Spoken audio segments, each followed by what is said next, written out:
लोगों को इनवाइट कर चुका, सबने यस का रिप्लाई कर रहे हैं। ओके डियर, कुछ रूल्स है, रूल्स को मैं रूल्स बताना चाहूँगा। अपना वीडियो सभी को बंद रखना है।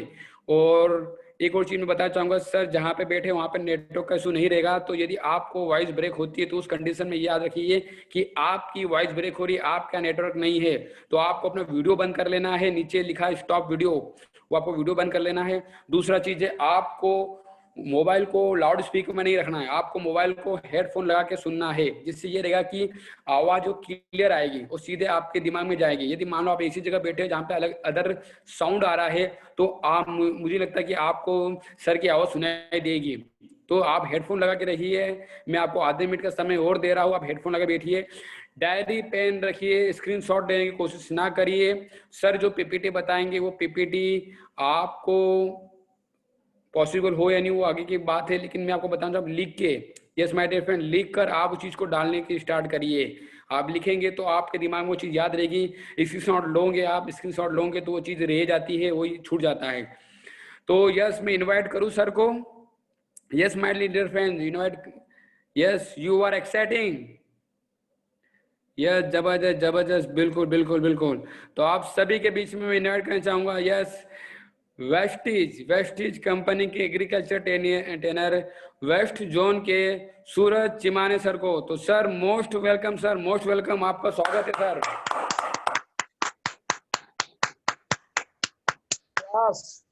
Yes, once again, thank you, sir. Yes sir, most welcome sir. Yes, मेरी वॉइस आपको ठीक तरीके से सुनाई दे रही है? यस सर, परफेक्ट है, लेकिन थोड़ा आवाज कम आ रही है, कि ऐसा है कि आप थोड़ा दूर से बोल रहे हो, ऐसा लग रहा है। Okay, one second. अभी आ रही है आवाज, voice perfect? Yes sir, perfect है, थैंक यू सर, और most welcome sir. Okay, once again thank you so much sir कि आपने मुझे ये अवसर दिया कि मैं एग्रीकल्चर की ट्रेनिंग जो है ये प्रेजेंट कर सकूं। क्योंकि आजकल आपने देखा होगा कि लॉकडाउन के फेज के बाद एग्रीकल्चर जो है वो पूरे तरीके से चेंज हो चुका है। यानी लॉकडाउन के पहले बहुत सारी चीजें थी, उसमें बहुत सारी कंपनियां लीडिंग करती थी, अलग अलग जॉब्स थे। लेकिन जैसे ही लॉकडाउन हुआ, कोरोना का चक्कर हुआ, बहुत सारे जनों की जॉब्स उसमें चली गई और एग्रीकल्चर में एक बहुत बड़ी डेवलपमेंट वहां पे आपको दिखाई देगी। इसलिए मैं ये बात कह रहा हूँ क्योंकि आपने देखा होगा कि लॉकडाउन के फेज में भी हम घर में सब्जियां खा रहे थे, कहीं ना कहीं पे तो वो उगाई जाती थी। तो इसके कारण जो है वो हम घर पे बैठ के वो सब्जियां जो है वो हम खा सकते थे। तो ये एग्रीकल्चर में एक बहुत बड़ा बेनिफिट्स है हम लोगों के लिए। और ट्रस्ट करो, अगर आप सही नॉलेज लेके एग्री के प्रोडक्ट्स पे काम करते हो तो ऐसा कहीं पे भी आपको फील्ड में किसी भी प्रकार की आपको वहां पे दिक्कत नहीं आएगी। बेसिकली होता क्या है कि हम पूरा नॉलेज लेके किसानों को नहीं मिलते, हम आधा अधूरा नॉलेज लेके किसानों को मिलते हैं। फिर किसानों के अलग अलग तरीके के जो सवाल आते हैं, अगर आपने एक चीज को गौर से देखा होगा कि आज के जो हमारे किसान भाई है वो अपडेटेड है। यानी वो पहले के किसान नहीं रहे। जैसे आप उनको पहले जाते थे, प्रोडक्ट के बारे में उनको समझाते थे, तो वो तुरंत वहां पे रेडी हो जाते थे प्रोडक्ट को लेने के लिए। लेकिन आजकल के जो हमारे किसान है वो काफी ज्यादा अपडेटेड है, बहुत सारी चीजों के बारे में उनको मालूम होता है। और जैसे हम टेक्नोलॉजी वाइज अपडेटेड होते हैं, मतलब अलग अलग तरीके की जो टेक्नोलॉजी होती है उसके बारे में हमें पता चलता है, तो सेम होता है किसानों के साथ। एग्रीकल्चर में भी ऐसी बहुत सारी टेक्नोलॉजी है जिसके कारण किसान जो है वो काफी ज्यादा अपडेटेड है। तो ये बहुत ज्यादा जरूरी है कि आप सही नॉलेज लेके किसानों के साथ मिले।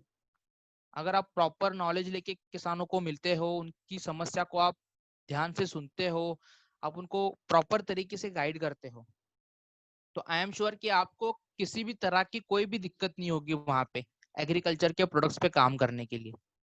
और हमारे प्रोडक्ट जो है वो बहुत ही बेहतरीन है अगर आपने इनका टाइम टू टाइम इस्तेमाल किया, सही समय पे इस्तेमाल किया। एग्रीकल्चर में एक चीज हमेशा ध्यान में रखना कि सही टाइम पे प्रोडक्ट का इस्तेमाल करना, ये बहुत ज्यादा जरूरी होता है। जैसे हम जब भी हमें भूख लगती है तब हम खाना खाते हैं, उसी तरीके से हमारे फसल का होता है। जब उस फसल को उस पोषक तत्व चाहिए होते हैं उसी समय पे वो हमें वहां पे देना चाहिए। और एग्रीकल्चर में देखो, एक दिन में हालात बदल जाते हैं। ये सबसे बड़ी चीज है। अगर आज आपने पौधा लगाया तो कल उसमें क्या होगा यह हमें मालूम नहीं होता, क्योंकि कंडीशन इतनी, क्लाइमेटिक इतना खराब होता है, अलग अलग तरीके के अटैक्स उस पे आपको वहां पे दिखाई देते हैं। तो एक दिन में भी फसल में बहुत ज्यादा नुकसान होता है। तो इसलिए हमें प्रॉपर तरीके से टाइम टू टाइम हमें वहां पे फसल को न्यूट्रिएंट्स चाहिए होते हैं अलग अलग स्टेज पे, तो वो उन्हें वहां पे हमें प्रोवाइड करने होते हैं।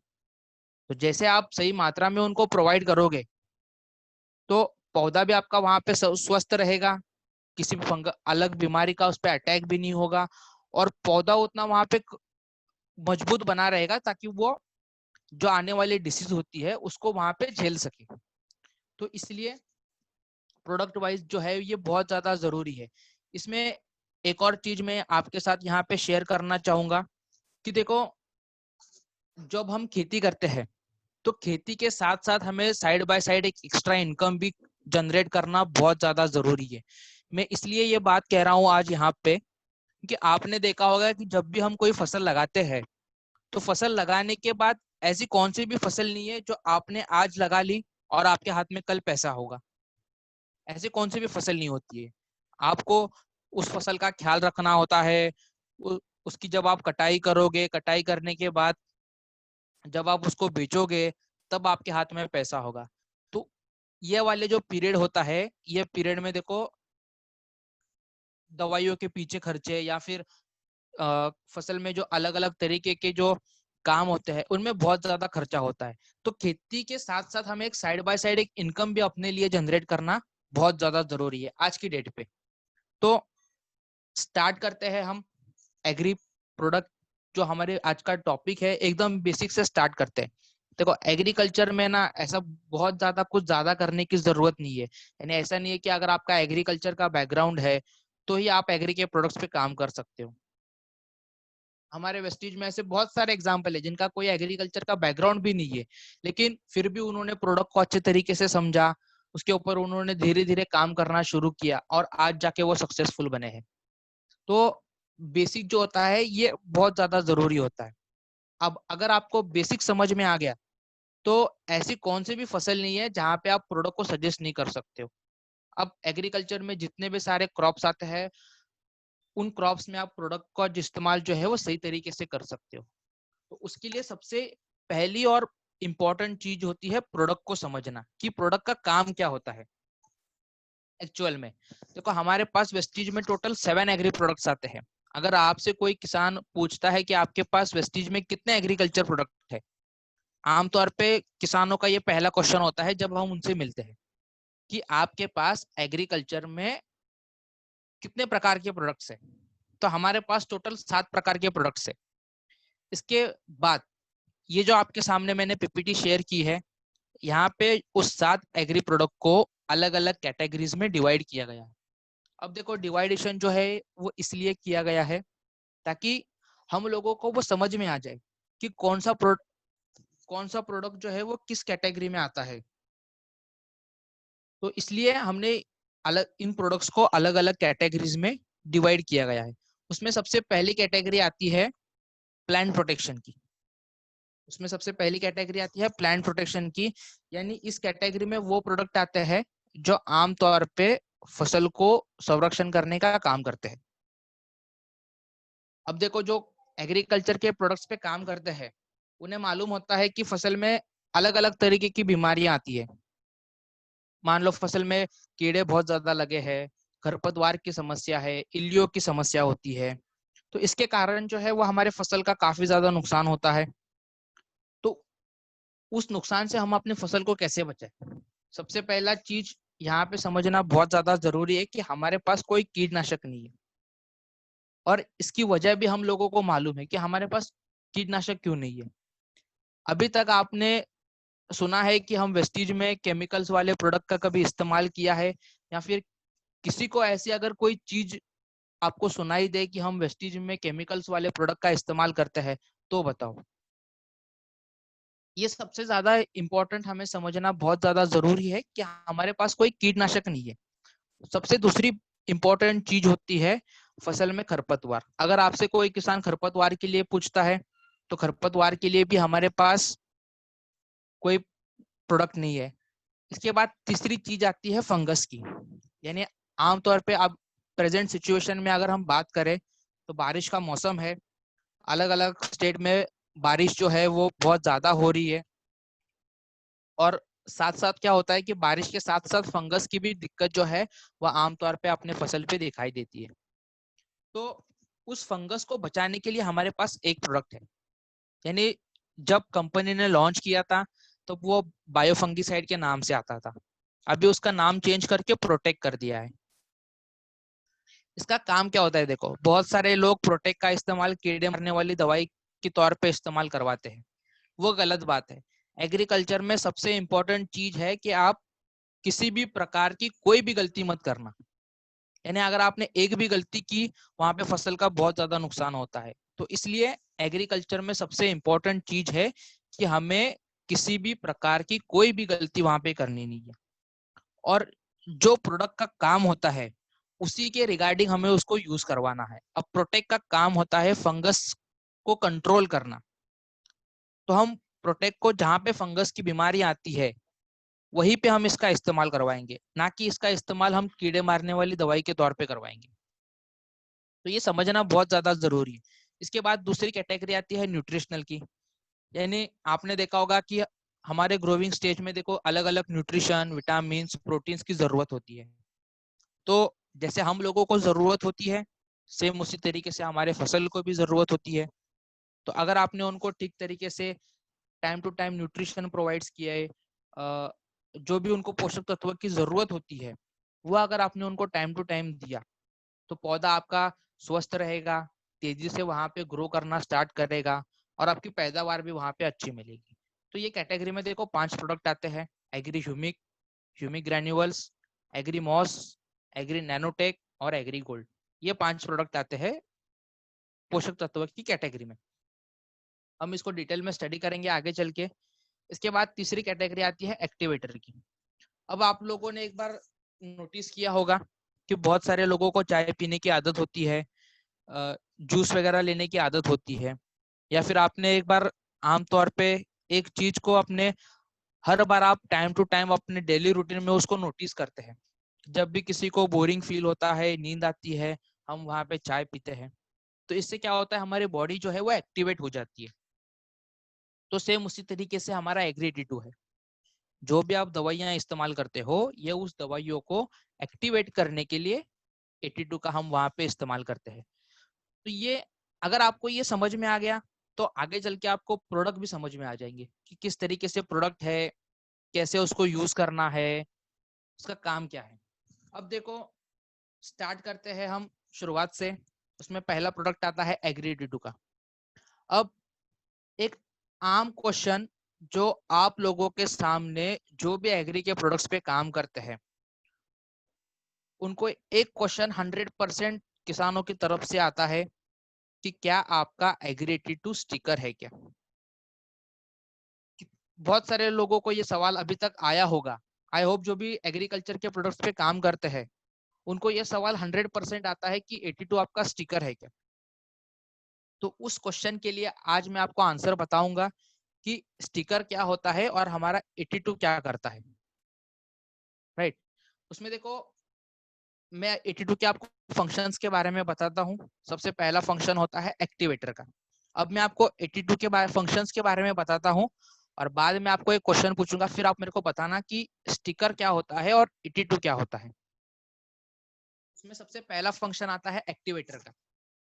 एक्टिवेटर देखो क्या होता है, जो भी हम दवाइयां इस्तेमाल करवाते हैं, आप कीटनाशक का इस्तेमाल करवाते हो, फंगिसाइड का इस्तेमाल करवाते हो, फर्टिलाइजर का इस्तेमाल करवाते हो, तो ये उस दवाइयों को एक्टिवेट करने के लिए वहां पे काम करता है।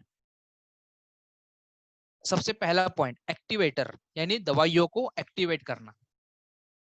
अब बात करते हैं दूसरे फंक्शंस की। दूसरा फंक्शन है देखो स्प्रेडर। स्प्रेडर को हम बोलते हैं आमतौर पे हिंदी में फैलाना। अब आप मेरे को एक चीज बताओ कि हमारे फसल में जो कीड़ा लगता है, हमारे फसल में जो पेस्ट लगता है, वो कहाँ लगता है, पत्तों के ऊपर लगता है या पत्तों के नीचे वाले साइड में लगता है।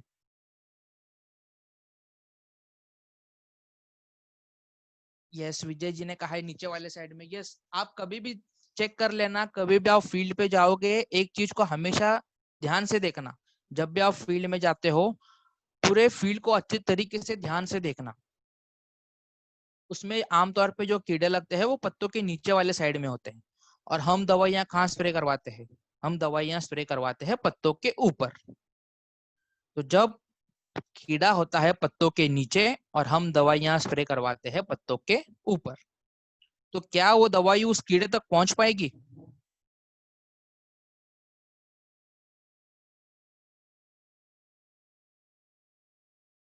Obviously not. वो दवाइयां जो हम स्प्रे करवाते हैं वो कीड़े तक पहुंचेगी नहीं। तो इसलिए हमें जब भी हम कोई कीटनाशक इस्तेमाल करते हैं साथ में 82 को जरूर मिलाना होता है। तो ये काम क्या करेगा? ये दवाइयों को पत्तों पर फैलाने का काम करेगा, और नंबर 2, दवाइयों को पत्तों के अंदर तक पहुंचाने का काम करेगा। तो अब मेरे को बताओ कि दवाइयां पत्तों के अंदर तक पहुंच गई, तो जो नीचे वाले साइड में कीड़ा लगा होता है, तो वो कीड़ा वहां पे कंट्रोल होगा कि नहीं होगा?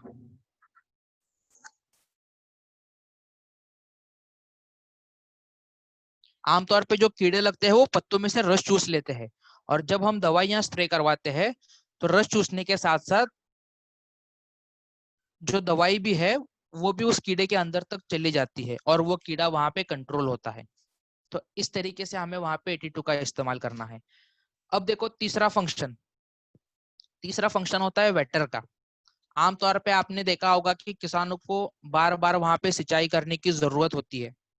इसलिए जरूरत होती है क्योंकि उनके मिट्टी में नमी जो है वो लंबे समय तक वहां पे दिखाई नहीं देती, वो जल्दी सूख जाती है मिट्टी। तो इसलिए उन्हें वहां पे कंटिन्यूअसली बार बार पानी देने की जरूरत होती है, और अगर आपने पानी नहीं दिया फसल को तो फसल की ग्रोथ रुक जाएगी। तो इसलिए किसानों को वहां पे कंटिन्यूअसली पानी देने की जरूरत होती है। यह हो गया आम चीज। अब इसमें देखो होता क्या है कि जो लोगों के पास पानी की सुविधा उपलब्ध होती है वो तो आसानी से पानी दे सकते हैं, लेकिन मान लो जिनके पास कोई पानी की सुविधा उपलब्ध नहीं है, हफ्ते में उनको एक बार वहां पे पानी देने की जरूरत होती है, पानी फसल को चाहिए होता है, तो ये कंडीशन में किसान क्या करेगा? एक तो उसके पास पानी की कमी है, और दूसरा जो है फसल को पानी देना भी चाहिए। तो ये वाली कंडीशन में जब भी हम अपने खेत में पानी लगाते हैं साथ में 82 को जरूर मिलाइए। 82 को मिलाने से क्या होगा? ये आपकी मिट्टी में नमी को लंबे समय तक बना के रखेगा। जहां पे आप 2 पानी देते थे फसल को, वहां पे आपका 1 पानी में काम चल जाएगा, क्योंकि 82 जो है वो मिट्टी में नमी को बना के रखता है। ये हो गया तीसरा पॉइंट। अब चौथा फंक्शन देखो, इट मेक्स यूनिफॉर्म सोल्यूशन। होता क्या है, जब भी हम टैंक में दवाइयां मिक्स करवाते हैं वो ठीक तरीके से घुल नहीं पाती। आप कभी भी चेक कर लेना, जब भी हम दवाइयां स्प्रे करवाते हैं वो टैंक में सही तरीके से मिक्स नहीं होती। और अगर हमारी दवाइयां सही से पानी में मिक्स नहीं होगी तो क्या हमें वहां पे रिजल्ट दिखाई देगा? Obviously not. वहां पे हमें रिजल्ट दिखाई नहीं देगा, हमें वहां पे बार बार स्प्रे करने की जरूरत पड़ेगी। तो ये वो कारण होता है जिसके कारण किसानों के खर्चे जो है वो बहुत ज्यादा बढ़ जाते हैं। तो ये वाली सिचुएशन में देखो क्या करना है, जब भी हम कोई दवाइयां इस्तेमाल करते हैं साथ में 82 को जरूर मिलाइए, ताकि ये दवाइयों को पानी के साथ में सही से मिक्स करने का काम करेगा। अब लास्ट पॉइंट, एग्रीकल्चर में बहुत सारी चीजें हैं, बहुत सारी दवाई है, अलग अलग तरीका है, लेकिन ये जो लास्ट पॉइंट है ना पीएच बैलेंस का, ये सबसे ज्यादा जरूरी है। एग्रीकल्चर में अगर सबसे बड़ी इंपॉर्टेंट चीज अगर कोई है तो वो है आपके मिट्टी का पीएच। अगर आपके मिट्टी का पीएच सही है तो आपकी फसल सही है। अगर आपके मिट्टी का पीएच कम है या फिर पीएच बहुत ज्यादा है तो आपके वहां पे पीएच भी बैलेंस वहां पे होता नहीं है, और आप उस मिट्टी में आपकी फसल की जो पैदावार होती है वो अच्छे तरीके से नहीं होती, और फसल जो है वो वहां पे ऑलमोस्ट खत्म हो जाती है। और होता क्या है कि आजकल हमने इतने सारे केमिकल फर्टिलाइजर इस्तेमाल किए हैं, उसके कारण हमारी मिट्टी जो है वो क्षारीय बनती जा रही है, उसमें सॉल्ट्स का मात्रा जो है वो बहुत ज्यादा मात्रा में वहां पे होते हैं। तो उस पीएच को बैलेंस करने के लिए वहां पे हमें 82 का इस्तेमाल करना है। 82 का इस्तेमाल करने से क्या होगा, 82 का इस्तेमाल करने से होगा उस पीएच को हम वहां पे बैलेंस कर सकते हैं। अब देखो आइडियल जो पीएच वैल्यू की रेंज होती है ये 5.5 से लेके 7 तक, ये वाला जो पीएच होता है, ये वाले पीएच में आपकी फसल जो है वो अच्छी होती है। ये आइडियल पीएच वैल्यू होना चाहिए आपकी मिट्टी का, 5.5 से लेके 7 तक। तो अब आप मेरे को एक बताओ कि स्टिकर का काम होता है सिर्फ चिपकाना, राइट? स्टिकर यानी जिसको हम बोलते हैं सिर्फ चिपकाना। अब मेरे को बताओ कि स्टिकर, क्या हमारा 82 जो है वो स्टिकर है क्या? अभी मैंने आपको 5 फंक्शन बता दिए, यहाँ पे मैंने कहीं पे भी आपको मैंने ये बताया कि ये चिपकाने का काम करता है। तो अगली बार से जब भी हमें ये क्वेश्चन आता है कि 82 क्या आपका स्टिकर है क्या, तो उन लोगों को आप ये फंक्शंस के बारे में बता देना कि हमारा 82 काम क्या करता है। देखिए किसानों को आप प्रोडक्ट के बारे में मत बताइए, उनको प्रोडक्ट से जो होने वाले बेनिफिट्स होते हैं उसके बारे में बताइए। किसानों को ये प्रोडक्ट्स के बारे में मालूम होता है, इसमें एडिशनल उनको ये बताना है कि प्रोडक्ट का इस्तेमाल करने से उसमें बेनिफिट्स क्या क्या मिलेंगे।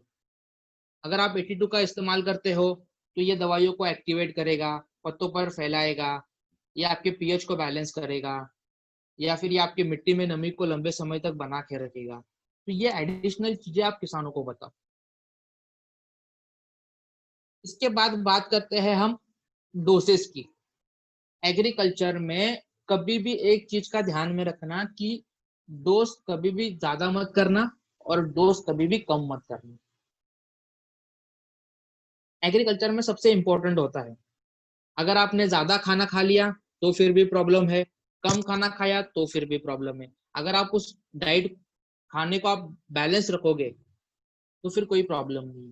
उसी तरीके से जो भी हम दवाइयां इस्तेमाल करते हैं, जो भी हम डोसेस बताते हैं, उसको वही मात्रा में आपको वहां पे इस्तेमाल करना है, कम भी नहीं इस्तेमाल करना है, ज्यादा भी नहीं इस्तेमाल करना है। अब आप बात करते हैं 82 को किस तरीके से यूज करना है। एग्रीकल्चर में जितने भी सारे क्रॉप प्रोडक्ट्स आते हैं, चाहे आप वेस्टीज की प्रोडक्ट की बात करें या फिर कोई किसान मान लो मार्केट में से कोई और प्रोडक्ट लाता है, तो उसके साथ हमें वहां पे 5 से 10 ml 15 लीटर पानी में, आमतौर पे 15 लीटर पानी क्यों? क्योंकि हमारे यहाँ पे जहाँ पे भी जो स्प्रे की टंकी आती है किसानों के पास वो 15 से 20 लीटर की होती है। तो कम से कम 5 ml और ज्यादा से ज्यादा 10 ml, इस मात्रा में हमें वहां पे 82 का इस्तेमाल करना है। इसके बाद बात करते हैं दूसरा पॉइंट जो आता है खरपतवार।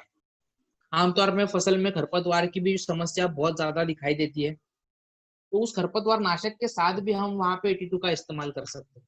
एक चीज को हमेशा ध्यान में रखना कि अगर कोई किसान खरपतवार नाशक का स्प्रे करवाता है तो उसके साथ हमें सिर्फ वहां पे 82 को ही यूज करना है। इसके अलावा हमें वहां पे किसी और प्रोडक्ट का वहां पे इस्तेमाल करवाना नहीं है, क्योंकि खरपतवार नाशक क्या होता है, ये आपकी घास को कंट्रोल करते हैं। घास को जलाने की जो दवाइयां आती है उसको हम खरपतवार नाशक बोलते हैं। इसके साथ हमें सिर्फ वहां पे 82 का इस्तेमाल करना है। अब ये चीज भी ध्यान में रखिएगा, बहुत सारे लोग इसमें खरपतवार नाशक के साथ ह्यूमिक को मिलाते हैं, गोल्ड को मिलाते हैं, वो गलत बात है। अगर आप खरपतवार नाशक के साथ स्प्रे करते हो तो सिर्फ 82 को ही मिलाना है, ना इसमें आपको ह्यूमिक ऐड करना है, ना गोल्ड ऐड करना है, ना नैनोटेक यूज करना है, सिर्फ और सिर्फ 82। 15 लीटर पानी में 15 से 20 ml,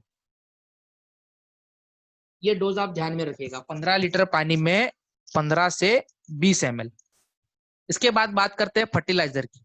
आमतौर पे बहुत सारे किसान यूरिया लगाते हैं अपनी फसल में, डीएपी लगाते हैं, मार्केट में अलग अलग तरीके के फर्टिलाइजर लगाते हैं। इसमें होता क्या है, देखो जो भी हम खाद लगाते हैं अपनी खेत में, जो भी हम अपनी खेत में खाद लगाते हैं वो सिर्फ अपनी मन की तसल्ली के लिए होता है।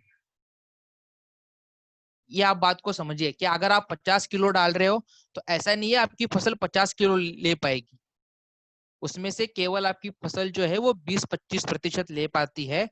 बाकी का जो होता है वो ऐसे ही सालों साल मिट्टी में पड़ा होता है, और यही वो कारण होता है जिसके कारण आपकी जमीन जो है वो बंजर बन जाती है।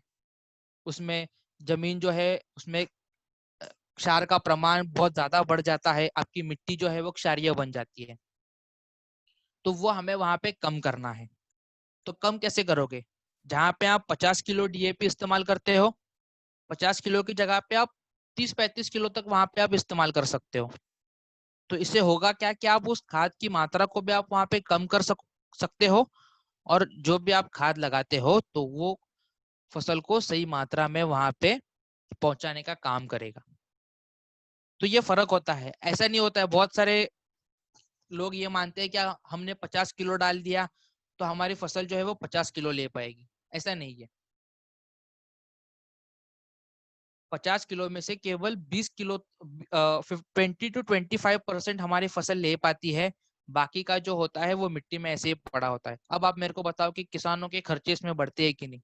अब 50 किलो का बैग लगा, ऑलमोस्ट डीएपी का बैग आता है 1250 रुपए का, राइट? उसमें से 1250 में से अगर आपकी फसल जो है वो सिर्फ 20% ले पा रही है तो बाकी का तो ऐसे ही वेस्ट है। तो हम कुछ ऐसा करें कि उस खाद की मात्रा को हम वहां पे कम करें और आपके खर्चे भी ना वहां पे बढ़े। तो फर्टिलाइजर के साथ भी हम वहां पे 82 का इस्तेमाल कर सकते हैं, 3 से 4 ml पर केजी। इस मात्रा में आपको वहां पे 82 का इस्तेमाल करना है। इसके बाद बात करते हैं इरिगेशन करने का तरीका। आमतौर पे आपने देखा होगा कि किसान जो है वो ड्रिप का इस्तेमाल करते हैं, खुला पानी छोड़ते हैं अपनी फसल में। तो जिनके पास ड्रिप की सुविधा उपलब्ध है, जिनके पास अपने फसल में कोई खुला पानी छोड़ देता है फसल के लिए, तो 160 से 200 ml 1 एकड़ के लिए ये जो डोज होती है उतनी ही रखनी है हमें। बहुत सारे लोग इसमें 1 एकड़ में 250 ml 500 ml तक इस्तेमाल करवाते हैं। कभी कभार ज्यादा इस्तेमाल करना भी फसल के लिए नुकसानदायक होता है। तो 1 एकड़ में अगर आप पानी के साथ इस्तेमाल करते हो तो 160 से 200 ml इतनी ही मात्रा में आपको वहां पे इस्तेमाल करना है, ना कम ना उससे ज्यादा। तो ये 82 की जो बेसिक इंफॉर्मेशन थी ये हमें समझनी बहुत ज्यादा जरूरी है। हम लोगों को सिर्फ 82 के बारे में बताते हैं कि ये ऐसे ऐसे काम करता है। आप लोगों को प्रोडक्ट के साथ साथ उसके बेनिफिट्स बताओ। आप चेक कर लेना, कभी भी आप मोबाइल खरीदने जाते हो, सामने वाला दुकानदार आपको मोबाइल के साथ साथ उसके फीचर्स बताता है कि इसमें ये फंक्शंस आते हैं, आपको इसमें ये टेक्नोलॉजी होती है, ये सॉफ्टवेयर होता है, राइट? आपका प्रोडक्ट तो वहां पे 100% काम करेगा, लेकिन जब आप उसके बेनिफिट्स के बारे में बताते हो तो आप लोगों के दिमाग में वो वहां पे चलना शुरू हो जाता है कि अरे इसमें ये सब फंक्शंस मिल रहे हैं, इसमें ये टेक्नोलॉजी यूज की है, ये सॉफ्टवेयर यूज किया है, और हम वहां पे तुरंत रेडी हो जाते हैं वो प्रोडक्ट लेने के लिए या फिर वो मोबाइल हम लेने के लिए। तो सेम उसी तरीके से होता है। देखो एग्रीकल्चर में बहुत कुछ करना नहीं है हमें, आप बस प्रोडक्ट के साथ साथ उसके बेनिफिट्स भी बताओ। अगर आपने सही तरीके से उनको बेनिफिट्स बताया तो आई एम श्योर कि किसान वहां पे रेडी हो जाएगा, क्योंकि किसान को खर्चे कम करवाने हैं, खर्चे को बढ़ाना नहीं है।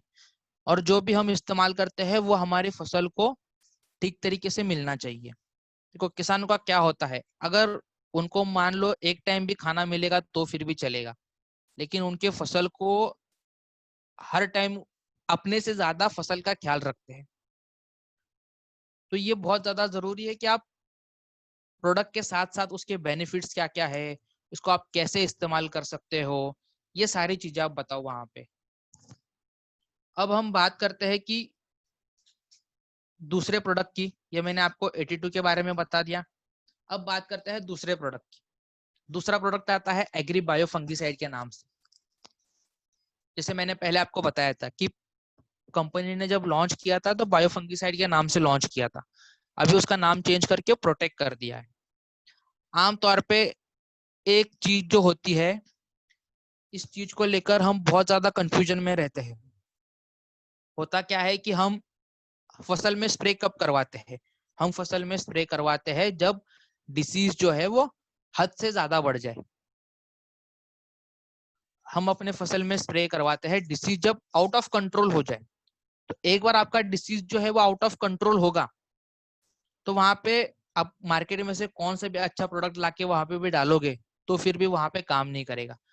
बेटर कौन सा अच्छा है कि कुछ ऐसा करे कि हमारे फसल में फंगस की बीमारी जो है उसका अटैक कम हो, वो ज्यादा फैले नहीं। तो ये कुछ पिक्चर्स मैंने आपके सामने शो किए हैं। पहला वाला पिक्चर आता है धान की फसल का। आजकल धान का सीजन बहुत चालू है, आमतौर पे अभी बारिश का सीजन चालू है। तो वहां पे आप देखोगे कि पत्तों पर आपको वहां पे सफेद रंग के धब्बे दिखाई दे रहे होंगे। अगर नहीं भी दिखाई दे रहे तो आप वहां पे प्रोटेक्ट का स्प्रे करवाओ, ताकि फंगस का अटैक वहां पे होगा नहीं। अगर होगा भी तो कम मात्रा में आपको होगा, आगे चल के आप उसको कंट्रोल कर सकते हो।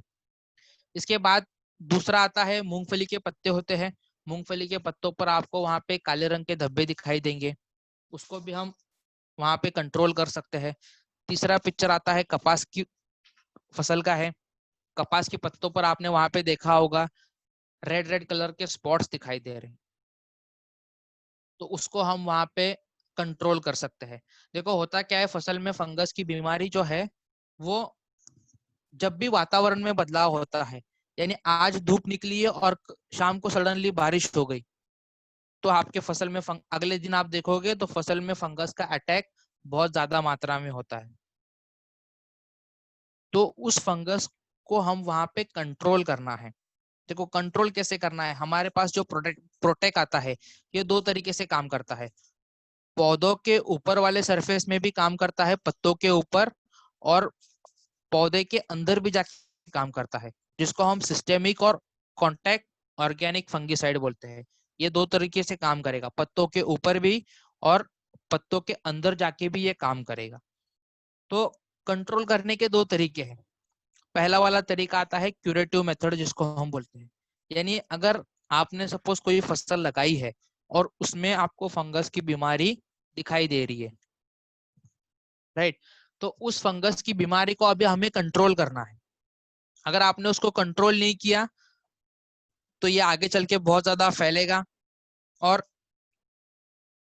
फसल का नुकसान आपको वहां पे बहुत ज्यादा मात्रा में आपको वहां पे दिखाई देगा। तो इसलिए फंगस को कंट्रोल करना बहुत ज्यादा जरूरी है। तो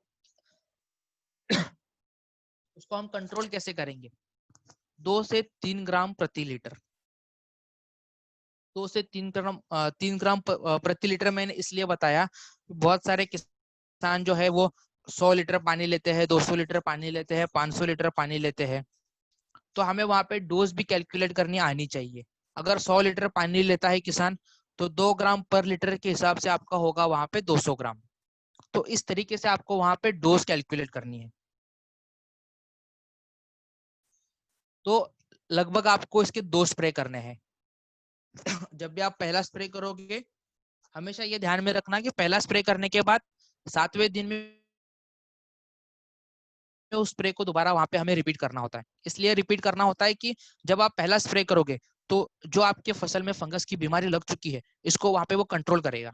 दूसरा स्प्रे हम इसलिए करते हैं ताकि वो आगे चल के फैले नहीं और वो वहां पे कंट्रोल हो जाए पूरे तरीके से। तो इसलिए हमें वहां पे 2 स्प्रे करने हैं। यहाँ पे मैंने एग्जाम्पल भी आपके सामने मेंशन किया है। 15 लीटर का अगर कोई टैंक इस्तेमाल करता है, 15 लीटर पानी कोई इस्तेमाल करता है, तो 40 ग्राम प्रोटेक्ट और 5 ml 82, जैसे मैंने पहले आपको बताया था कि 82 का इस्तेमाल लगभग आप सारे प्रोडक्ट के साथ वहां पे कर सकते हो। तो 15 लीटर पानी में 40 ग्राम प्रोटेक्ट और 5 ml 82, इसका हमें वहां पे इस्तेमाल करना है। तो ये होगी क्यूरेटिव मेथड। अब बात करते हैं प्रिवेंटिव मेथड, यानी फसल में फंगस की बीमारी ना लगे। जैसे देखो बचपन में छोटे बच्चों को वहां पे पोलियो का टीका लगवाते थे, ताकि उनकी बॉडी जो है वो स्वस्थ बनी रहे, आगे चल के उसमें किसी भी प्रकार की कोई रोग वगैरह ना हो। तो सेम उसी तरीके से होता है, इसको हम प्रिवेंटिव मेथड बोलते हैं। तो ज्यादा अच्छा कौन सा है, फसल में फंगस की बीमारी लगने के बाद हम उसको कंट्रोल करें या कुछ ऐसा करें जिसके कारण फसल में फंगस की बीमारी वहां पे दिखाई ना दे? तो ज्यादा अच्छा होता है प्रिवेंशन। कभी भी ध्यान में रखना, prevention is better than cure. इसमें पहला तरीका आता है सॉइल एप्लीकेशन का, यानी मिट्टी उपचार करना। आमतौर पे फंगस की जो बीमारी होती है वो मिट्टी से बहुत ज्यादा फैलती है, और उसको हमें अपने शुरुआत में कंट्रोल में रखा तो आगे चल के आपके फसल में फंगस की बीमारी का अटैक जो है वो कम मात्रा में वहां पे आपको दिखाई देगा। तो पहला तरीका आता है सॉइल एप्लीकेशन। 500 ग्राम का पैकेट आता है प्रोटेक्ट का, 100 किलो गोबर की खाद हो या फिर हमारे 5 किलो ह्यूमिक ग्रैन्यूल्स हो, उसमें आप मिक्स करके अपने खेत में उसको डाल सकते हो। ताकि होगा क्या कि जो मिट्टी से जो होने वाली फंगस की बीमारी होती है उसको आप वहां पे कंट्रोल में रख सकते हो। दूसरा तरीका आता है बीज उपचार का। आमतौर पे आप एक बार सोच के देखो, जो भी हम फसल लगाते हैं अपने खेत में, जो भी हम अपने खेत में फसल लगाते हैं वो फसल जो है वो सारी फसल एक बीज पे निर्भर होती है। ऐसा कोई है क्या कि आज आपने, अगर आप सोयाबीन की बुआई कर रहे हो तो डायरेक्ट आपका पौधा ही वहां पे बन जाएगा? ऐसा नहीं है, पहले उसके आप आने की बुआई करनी होगी और उसके बाद आगे चल के उसमें फसल जो है वो आपको वहां पे दिखाई देगी। तो बीज उपचार करना बहुत ज्यादा जरूरी है। आमतौर पे यह बीज उपचार में बहुत सारे किसान जो है वो ध्यान नहीं देते, और इसके कारण कई कई बीज जो है वो अंकुरित नहीं हो पाता, उसमें बीज जो है वो सड़ना शुरू हो जाता है, खराब होना शुरू होता है। और अगर आपका बीज भी खराब हो गया तो फसल आपकी आएगी नहीं वहां पे, वापस आगे चल के पैदावार वहां पे कम दिखाई देगी। तो इसलिए बीज उपचार करना बहुत ज्यादा जरूरी है। 5 से 10 ग्राम प्रति 1 किलो बीज के लिए, ये डोज आप हमेशा ध्यान में रखना, आपको डोज कैलकुलेट करने में आसानी हो जाएगी। 5 से 10 ग्राम प्रति 1 किलो बीज के लिए। अगर कोई 5 किलो बीज लेता है तो आपका प्रोटेक्ट लगेगा आपका वहां पे 25 से 30 ग्राम। अगर मान लो कोई 10 किलो बीज लेता है तो 50 ग्राम आपको वहां पे प्रोटेक्ट लगेगा। तो इस तरीके से हमें डोसेस भी कैलकुलेट करना वहां पे आना चाहिए। इसके बाद तीसरा तरीका आता है रूट डिपिंग का, जिसको हम बोलते हैं जड़ उपचार। आमतौर पे आपने बहुत बार देखा होगा, शुरुआत में अगर हम कोई पौधा लगाते हैं तो वो तुरंत वहां पे बैठ जाता है, वो नीचे गिर जाता है, जिसको हम एग्रीकल्चर लैंग्वेज में डैम्पिंग ऑफ बोलते हैं। आमतौर पे ये होता इसलिए कि आपके मिट्टी में कुछ ऐसे बैक्टीरिया मौजूद होते हैं, कुछ ऐसे फंगस की बीमारियां मौजूद होती है, जिसके कारण वो आपकी जड़ों पे अटैक करता है और आपका पौधा वहां से कुछ ले नहीं पाता और वो वहां पे गिर जाता है। तो जब भी आप अपनी फसल लगाते हो, अब जड़ उपचार कौन सी फसल में हम करते हैं? आमतौर पे किसान नर्सरी से जो फसल लेकर आता है, जैसे धान की फसल हो गई, प्याज की फसल हो गई, या फिर अगर आप गन्ने की फसल हो गई, सब्जियों की फसल हो गई, आमतौर पे जो फसल हम नर्सरी से लेकर आते हैं उस फसल को अपने खेत में लगाने से पहले उसकी जड़ों को उपचारित करना बहुत ज्यादा जरूरी है। तो आप उपचारित कैसे करोगे? 1 लीटर पानी आपने लिया, उसमें 10 से 15 ग्राम प्रोटेक्ट का एक घोल बना लिया। जो भी फसल आप नर्सरी से लेकर आते हो तो उनकी जड़ों को उसमें 10 से 15 मिनट के लिए डिप करके रखो, डुबा करके रखो और फिर अपने खेत में लगाओ। आमतौर पे प्याज की फसल में ये फंगस की बीमारी हो आमतौर पे बहुत ज्यादा दिखाई देती है। अब आने वाला सीजन जो है वो प्याज का होता है, तो जब भी कोई किसान नर्सरी से अपने खेत में प्याज लगाता है उनकी जड़ों को जरूर वहां पे उपचारित करना चाहिए। इसके बाद बात करते हैं स्प्रे में, कि अगर हम स्प्रे में यूज करते हैं तो 1.5 से 2 ग्राम प्रति लीटर, 1.5 से 2 ग्राम प्रति लीटर हम वहां पे इस्तेमाल करते हैं। लगभग आप 20 से 25 दिन बाद आप वहां पे पहला स्प्रे करते हो और दूसरा स्प्रे जो है वो फूल आने से पहले, ऐसे 2 बार आप हमें वहां पे स्प्रे करना है। आप मिट्टी उपचार भी कर सकते हो, अगर कोई गोबर की खाद इस्तेमाल करता है। आमतौर पे बहुत सारे किसान जो है वो गोबर की खाद डालना ज्यादा पसंद करते हैं, तो उसके साथ आप वहां पे प्रोटेक्ट का इस्तेमाल जो है वो कर सकते हैं। अब बात करते हैं तीसरे प्रोडक्ट की, सबसे इम्पोर्टेंट प्रोडक्ट है और बहुत सारे लोग इसमें गलतियां भी बहुत सारे करते हैं।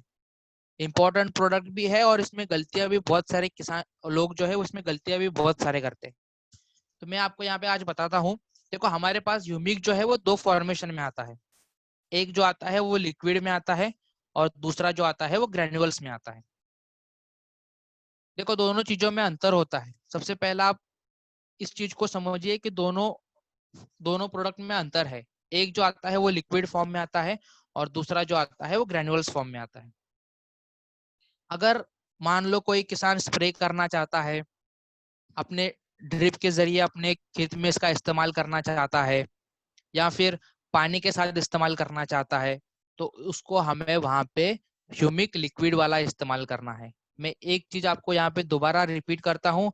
अगर कोई किसान ड्रिप का इस्तेमाल करता है, पानी के साथ इस्तेमाल करना चाहता है, तो उसको हमें वहां पे ह्यूमिक लिक्विड वाला इस्तेमाल करना है। और अगर कोई किसान खाद का इस्तेमाल करता है, जैसे आमतौर पे हम अपने खेत में खाद लगाते हैं यूरिया डीएपी वगैरह, तो उसके साथ हमें वहां पे ह्यूमिक ग्रैन्युअल्स का इस्तेमाल करना है। बहुत सारे लोग इसमें ये गलती करते हैं कि ग्रैन्युअल्स को ड्रिप के जरिए देते हैं। आमतौर पे एक कॉमन मिस्टेक जो है वो बहुत सारे लोग इसमें करते हैं, ग्रैन्युअल्स को ड्रिप के जरिए देते हैं। और अगर आपने ग्रैन्युअल्स को ड्रिप के जरिए दिया तो ये पानी में मिक्स नहीं होगा, पानी में ये घुल नहीं पाएगा। साथ साथ ड्रिप में जो सिस्टम आता है, ड्रिप का जो फैन आता है, उसको ये खराब करेगा। तो किसान का वहां पे नुकसान हो जाएगा। तो हमें किसानों की फसल के साथ या फिर किसान के साथ हमें किसी भी प्रकार का कोई भी नुकसान वहां पे करना नहीं है। इसलिए मैंने पहले कहा था कि एग्रीकल्चर में हमें वहां पे गलती करनी नहीं है। अगर हम ड्रिप का इस्तेमाल करते हैं तो लिक्विड वाला इस्तेमाल करवाओ, और खाद अगर कोई लगाता है तो ग्रैन्युअल्स वाला करवाओ। अब बात करते हैं कि इसमें होता क्या है। आमतौर पे आप लोगों को ये सवाल हर किसानों की तरफ से आता होगा कि आपके ह्यूमिक में होता क्या है। तो ह्यूमिक में तीन चीजें होती है, आपके स्क्रीन पे भी दिखाई दे रही है, आप इसको नोट डाउन भी कर सकते हो। 100% ये सवाल किसानों की तरफ से आता ही है कि आपके ह्यूमिक में कंटेंट्स क्या क्या है। तो इसमें तीन चीजें होती है, ह्यूमिक एसिड होता है, फुल्विक एसिड होता है और ह्यूमिन होता है। ये तीन चीजें वहां पे आपको दिखाई देती है। अब इसको हम इस्तेमाल करने का तरीका देखते हैं कि ह्यूमिक को हम किस तरीके से इस्तेमाल कर सकते हैं। ट्रस्ट करो किसानों को, आपसे दूसरा सवाल, अभी तक बहुत सारे लोगों को ये सवाल आया होगा कि अगर मैंने आपका ह्यूमिक इस्तेमाल किया तो मुझे रिजल्ट क्या दिखाई देगा।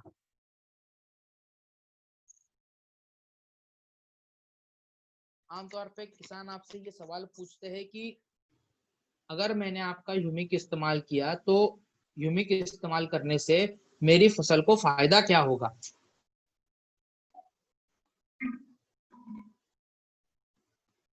देखो होता क्या है कि ये सारी चीजें हमें, किसानों को तो ये सारी चीजें मालूम होती है, वो हर डेली लाइफ में इसको देखते हैं। हर मार्केट में अलग बहुत सारी कंपनियां हैं एग्रीकल्चर में काम करने के लिए। लेकिन जब भी हम किसी को प्रोडक्ट के बारे में बताते हैं, तो जैसे मैंने पहले बताया था कि प्रोडक्ट को के साथ साथ उनके बेनिफिट्स बताओ कि अगर आप ह्यूमिक का इस्तेमाल करते हो तो फसल की आपको वहां पे ग्रोथ दिखाई देगी, यानी फसल का अच्छे तरीके से आपको वहां पे विकास दिखाई देगा। नंबर 2, पत्तियों पर आपको वहां पे चमक दिखाई देगी। अगर किसी ने अभी तक ह्यूमिक का इस्तेमाल नहीं किया है तो एक बार आप तो जरूर करके देखो, आपके जो भी सारे डाउट्स है ऑटोमेटिकली आप वहां पे क्लियर हो जाएंगे। पत्तियों पर आपको वहां पे चमक दिखाई देगी। और अगर हम शुरुआत से एग्री ह्यूमिक का इस्तेमाल करते हैं किसी भी फसल में, शुरुआत से लेकर, तो कम से कम 5% और ज्यादा से ज्यादा 20% इतनी मात्रा में हमें वहां पे ग्रोथ वहां पे दिखाई देगी। तो ये सारी चीजें जो मैंने आपको बताई है ये आप किसानों के साथ शेयर करो, ये आप किसानों को बताओ, जितना हो सके प्रोडक्ट के बेनिफिट्स बताओ। क्योंकि किसानों का क्या होता है, प्रोडक्ट जो होता है वो आप उसको देखेंगे, किसान ने देख लिया, लेकिन इस्तेमाल करने के बाद उसको रिजल्ट क्या होता है ये भी हमें किसानों को बताना है। तो वो हम कब बताएंगे, जब हमें मालूम होगा तब हम किसानों को बताएंगे।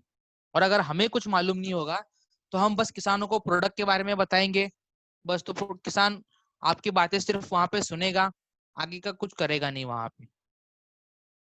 तो इसलिए मैंने कहा था कि प्रोडक्ट का बेसिक नॉलेज जो बहुत ज्यादा जरूरी है। आपको मतलब रिजल्ट आपको वहां पे दिखाई देंगे, सब चीजें होगा, लेकिन जो प्रोडक्ट का बेसिक नॉलेज होता है वो सबसे इंपॉर्टेंट होता है। अगर आप इसका बीज में उपचार करवाते हो, किसी भी एग्रीकल्चर में क्रॉप्स में अगर आप एग्री ह्यूमिक से बीज उपचार करते हो तो बीज का अंकुरण आपको वहां पे सही तरीके से दिखाई देगा, बीज का जर्मिनेशन सही तरीके से होगा, और दूसरा उसमें जड़ों का विकास। जैसे हम अपने हाथ से खाते हैं उसी तरीके से जो हमारा पौधा होता है, जो हमारी फसल होती है, वो जो भी कुछ न्यूट्रिएंट्स लेंगे मिट्टी में से वो जड़ों के जरिए लेंगे। तो जड़ों का जितना ज्यादा फैलाव होगा उतना ज्यादा वो मिट्टी में से न्यूट्रिएंट्स लेकर ऊपर तक पहुंचाएंगे। तो ये बीज की अंकुरण को भी बढ़ाने का काम करता है, और दूसरा उसमें जड़ों का विकास करने में भी ये काम करता है। अब तीसरी चीज बात करते हैं कि हम मिट्टी में अगर इसका इस्तेमाल करवाते हैं, मिट्टी में अगर हम इसका इस्तेमाल करवाते हैं तो ये आपकी मिट्टी को भुरभुरा बनाने का काम करता है, और साथ साथ आपकी मिट्टी को की उत्पादन क्षमता जो होती है उसको ये बढ़ाने का काम करता है। ताकि आपकी मिट्टी भुरभुरी बनने से क्या होगा, उसमें जड़ों का फैलाव अच्छे तरीके से होगा, पानी अच्छे तरीके से अंदर जाएगा, हवा जो है वो आसानी से अंदर बाहर जा सकती है। तो ये काम होता है ह्यूमिक का। अब हम बात करते हैं कि उसको इस्तेमाल कैसे करें। 2 से 3 ml प्रति लीटर इस मात्रा में हमें वहां पे ह्यूमिक का इस्तेमाल करना होता है, 2 से 3 ml प्रति लीटर। अब जैसे मैंने आपको प्रोटेक्ट में बताया था कि आप इसका जड़ों में उपचार कर सकते हो, सेम उसी तरीके से आप ह्यूमिक से भी जड़ उपचार वहां पे कर सकते हो, ताकि उसमें जड़ों का फैलाव अच्छे से हो, उसका विकास अच्छे से हो। साथ साथ आप बीज उपचार भी कर सकते हो 5 ml प्रति 1 किलो बीज के लिए। अब एक चीज हमेशा ध्यान में रखना कि एग्रीकल्चर में जितने भी सारे क्रॉप्स आती है, जो क्रॉप्स के बीज होते हैं, अगर आप बीज उपचार में इस्तेमाल करवाते हो तो 2 प्रोडक्ट का ही इस्तेमाल करना, एग्री ह्यूमिक और एग्री प्रोटेक्ट। इसके अलावा तीसरे प्रोडक्ट का वहां पे हमें इस्तेमाल करवाना नहीं है। तो या फिर आप जड़ उपचार करवाते हो तो जड़ उपचार में भी आप 2 प्रोडक्ट से ही करना है वहां पे हमें, एग्री ह्यूमिक और एग्री प्रोटेक्ट। अब बात करते हैं ग्रैन्युअल्स का। ग्रैन्युअल्स जो है सबसे इंपॉर्टेंट है, इसलिए इंपॉर्टेंट है क्योंकि ये आपकी रासायनिक खाद की मात्रा को कम करता है, और साथ साथ आप भी जो भी आप फसल को दे रहे हो ये फसल की जड़ों तक पहुंचाने का काम वहां पे करता है। 5 किलो का एक बैग आता है, 1 एकड़ के लिए 5 किलो का बैग जो है वो इनफ है। अब दूसरा पॉइंट इसमें आता है लिक्विड वाला। तो अगर आप कोई किसान ड्रिप का इस्तेमाल करता है, जैसे मैंने पहले आपको बताया था, ड्रिप का इस्तेमाल करता है या फिर खुला पानी छोड़ता है, तो 250 से 500 ml 1 एकड़ के लिए इतनी मात्रा में हमें वहां पे ह्यूमिक का इस्तेमाल करना है। अब जैसे जैसे आपकी फसल जो है वो आगे बढ़ती जाएगी, उसमें अलग अलग स्टेजेस होती है। अब उसमें फूल आना शुरू हो जाएंगे, तो फूल आने ज्यादा संख्या में आने के लिए हमें वहां पे मॉस का इस्तेमाल करना है, क्योंकि ये काम करता है फसल की प्रजनन क्षमता को बढ़ाने के लिए, रिप्रोडक्टिव पावर को बढ़ाने के लिए। आमतौर पे एग्रीमॉस को लेकर भी आपसे एक सवाल बहुत सारे किसानों ने पूछा होगा, इसमें कंटेंट्स क्या होते हैं, इसमें होता क्या है। एग्रीमॉस में होता है एमिनो एसिड्स। और अगर आपको कंटेंट्स मालूम नहीं है तो ज्यादा कुछ आपको करने की जरूरत नहीं है, बॉटल के पीछे जो सारी चीजें मेंशन की होती है और हम वहीं पे ध्यान नहीं देते। अगर आपको कंटेंट्स मालूम नहीं है तो आप बॉटल के पीछे चेक करिए, वहां पे आपको कंटेंट्स जो है वहां पे मेंशन किए होते हैं हर एक प्रोडक्ट के पीछे।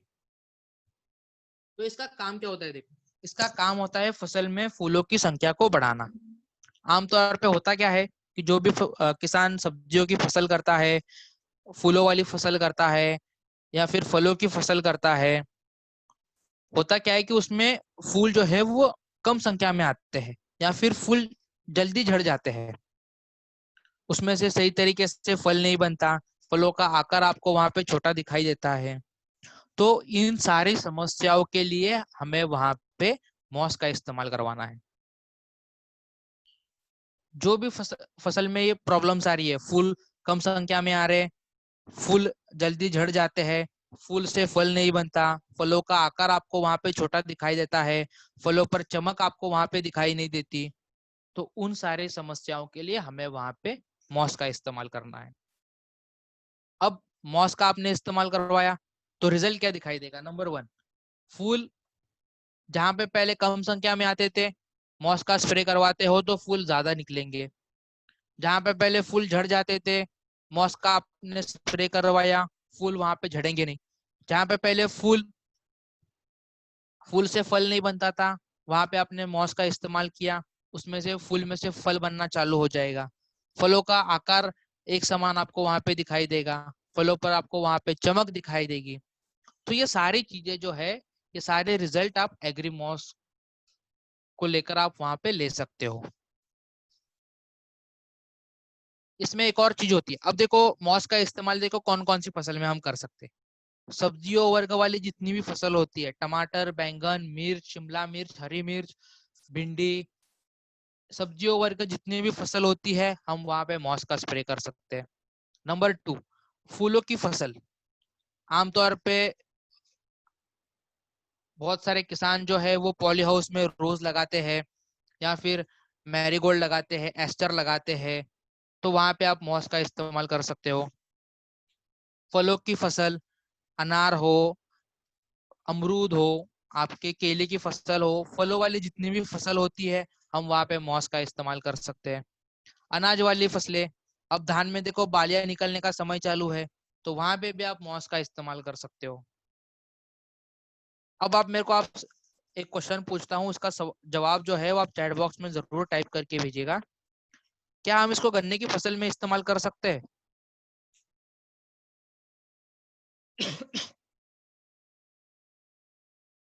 मैंने आपको एग्रीमॉस बताया कि सब्जियों की फसल में, अनाज वाली फसल में, फूलों की फसल में, फलों की फसल में, यस आप मक्के की फसल में भी आप इसका उपयोग कर सकते हो।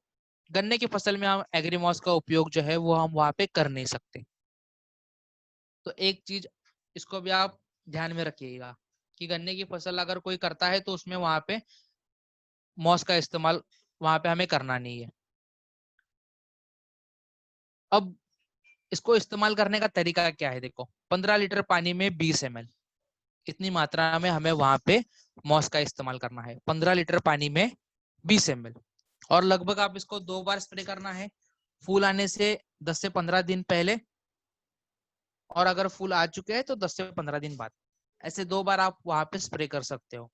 अब एक एडिशनल टिप्स आपके लिए, जहां पे भी धान की फसल की जाती है और धान की फसल को लगभग 60-65 दिन के ऊपर टाइम हो चुका है, तो और 5-10 दिन में उसमें बालियां निकलनी शुरू हो जाएंगी, तो वहां पे आप एग्रीमॉस 20 ml और 82 5 ml, इसको 15 लीटर पानी में मिक्स करके वहां पे आप स्प्रे करवाओ, बालियां निकलने से 5-10 दिन पहले, और अगर बालियां निकल चुकी है तो 10 से 15 दिन बाद। ऐसे 2 बार हमें वहां पे मॉस का इस्तेमाल करना है। अब नेक्स्ट प्रोडक्ट, एग्री नैनोटेक। आमतौर पे ये भी बहुत ज्यादा जरूरी है। जैसे हम हमारे खाने में नमक, हम सभी लोगों को मालूम है नमक का अहमियत क्या है। अगर खाने में नमक कम है तो खाना खाने में मजा नहीं आता। ये मैं आपको खाने की और एग्जाम्पल इसलिए दे रहा हूँ क्योंकि हम लोगों ने ये प्रैक्टिकली देखे हैं example. Day to day life में हम इसको बहुत सारी चीजों में हम देखते हैं, इसलिए मैं आपको कंपैरिजन करके ये बता रहा हूँ ताकि आप लोगों को वो जल्दी समझ में आ जाए। नैनोटेक में देखो होता है माइक्रोन्यूट्रिएंट्स, इसको हम आमतौर पे माइक्रोन्यूट्रिएंट्स बोलते हैं। तो ऐसे 16 प्रकार के न्यूट्रिएंट्स की जरूरत होती है हमारी फसल को। उसमें से 3 जो आते हैं ये आपके बेसिक आते हैं। आमतौर पे इन सारी चीजों पर कोई ध्यान नहीं देता, और बहुत जरूरी होता है अगर आप एग्रीकल्चर में काम करते हो तो एटलीस्ट प्रोडक्ट के रिगार्डिंग जो भी बेसिक नॉलेज है वो हमें वहां पे मालूम हो। तो ऐसे 16 प्रकार के न्यूट्रिएंट्स की जरूरत होती है। उसमें से 3 आते हैं आपके बेसिक, जिसको हम ऑक्सीजन, हाइड्रोजन, कार्बन ये बोलते हैं। 3 आते हैं आपके मेन न्यूट्रिएंट्स, यानी फसल को आमतौर पे आपने देखा होगा यूरिया, डीएपी वगैरह जब हम लगाते हैं तो इसमें ज्यादा कुछ नहीं होता, इसमें होता है नाइट्रोजन, फास्फोरस और पोटेशियम। यही होता है इसमें, नाइट्रोजन, फास्फोरस और पोटेशियम। इसके बाद आते हैं सेकेंडरी, इसमें आपको दिखाई देगा कैल्शियम, सल्फर, मैग्नीशियम। और लास्ट में आपको दिखाई देगा माइक्रोन्यूट्रिएंट्स जो आपके स्क्रीन पे शो कर रहे हैं, zinc, iron, copper, manganese, boron, chlorine और मॉलिब्डेनम। नैनोटेक में आपको 2 प्रकार के इसमें न्यूट्रिएंट्स आपको, सेकेंडरी और माइक्रोन्यूट्रिएंट्स, इसमें 2 प्रकार के न्यूट्रिएंट्स आपको यहाँ पे दिखाई देंगे। हर एक प्रोडक्ट की कुछ ना कुछ स्पेशलिटी होती है। एग्रीमॉस की स्पेशलिटी है फसल में फ्लावरिंग को बढ़ाना। प्रोटेक्ट का काम होता है फंगस से, फसल में फंगस की जो बीमारी आती है उससे हमारी फसल को बचाना। उसी तरीके से नैनोटेक की भी एक स्पेशलिटी है कि इसमें जो न्यूट्रिएंट्स अवेलेबल है वो नैनो चिलेटेड है। यानी अब देखो नैनो चिलेटेड का मतलब क्या है। सबसे पहला मैं आपको एक बताता हूँ चिलेटिंग प्रोसेस के बारे में। तो होता क्या है कि कुछ ऐसे फर्टिलाइजर होते हैं जो आपस में अगर आप एक साथ उनको मिलाते हो तो ये रिएक्शन करते हैं और हमारे फसल को वो न्यूट्रिएंट्स नहीं प्रोवाइड कर पाते जो इन्हें करना चाहिए। अब जो न्यूट्रिएंट्स आते हैं उसको अगर हम चिलेटिंग करते हैं तो इसका फायदा क्या होगा कि ये आपस में कोई रिएक्शन करेंगे नहीं और हमारे फसल को जो न्यूट्रिएंट्स प्रोवाइड करने चाहिए वो न्यूट्रिएंट्स हमारे फसल को वो प्रोवाइड करेंगे। और चिलेटिंग प्रोसेस को बनाने के लिए नैनो टेक्नोलॉजी का इस्तेमाल किया गया है। इसलिए यहाँ पे आपके स्क्रीन पे दिखाई दे रहा है कि इसमें जो न्यूट्रिएंट्स अवेलेबल है वो नैनो चिलेटेड है। अब आप लोगों को एक और चीज यहाँ पे कुछ नई सीखने को मिली कि हमारे पास नैनो टेक्नोलॉजी द्वारा बनाया गया माइक्रोन्यूट्रिएंट्स है। तो ये आप किसानों को एडिशनल बता सकते हो, आप एडिशनल ये किसानों को बता सकते हो कि हमारे पास जो भी इसमें न्यूट्रिएंट्स अवेलेबल है वो चिलेटेड फॉर्म में है। यानी अगर आप किसी और प्रोडक्ट के साथ इसको यूज करते हो तो ये आपस में कोई रिएक्शन करेंगे नहीं और जो इनका काम होता है वो सही मात्रा में ये काम वहां पे करेंगे। तो ये आप एक एडिशनल चीज इनको बता सकते हो। अब 3 तरीके से इसका इस्तेमाल जो है वो आप कर सकते हो। पहला वाला तरीका आता है मिट्टी में। जैसे मैंने पहले आपको बताया था कि एग्रीकल्चर में अगर सबसे कोई इंपॉर्टेंट चीज है वो है पीएच का बैलेंस। यानी अगर आपके मान लो मिट्टी का पीएच बैलेंस बहुत कम है या फिर पीएच बैलेंस बहुत ज्यादा है तो उसमें ये माइक्रो न्यूट्रिएंट्स आपको कम मात्रा में दिखाई देंगे। और अगर आपको कम मात्रा में न्यूट्रिएंट्स दिखाई देंगे तो इसका असर आपके फसल पे होगा, इसका असर आपके फसल में भी होगा, फसल में भी आपको वहां पे माइक्रो न्यूट्रिएंट्स की कमी जो है वो दिखाई देगी। या फिर जिनकी मिट्टी बहुत ज्यादा क्षारीय है, आमतौर पे ये समस्या उनके मिट्टी में बहुत ज्यादा दिखाई देती है, उसमें न्यूट्रिएंट्स कम मात्रा में होते हैं, तो उस कमी को दूर करने के लिए हम वहां पे नैनोटेक का इस्तेमाल कर सकते हैं। 500 ग्राम का एक पैक आता है 100 किलो गोबर की खाद के साथ, या फिर अगर हम कोई ह्यूमिक ग्रैन्युअल्स का इस्तेमाल करता है, मार्केट में से कोई और फर्टिलाइजर लाकर अपने खेत में इस्तेमाल करता है तो उसके साथ भी हम वहां पे यूज कर सकते हैं।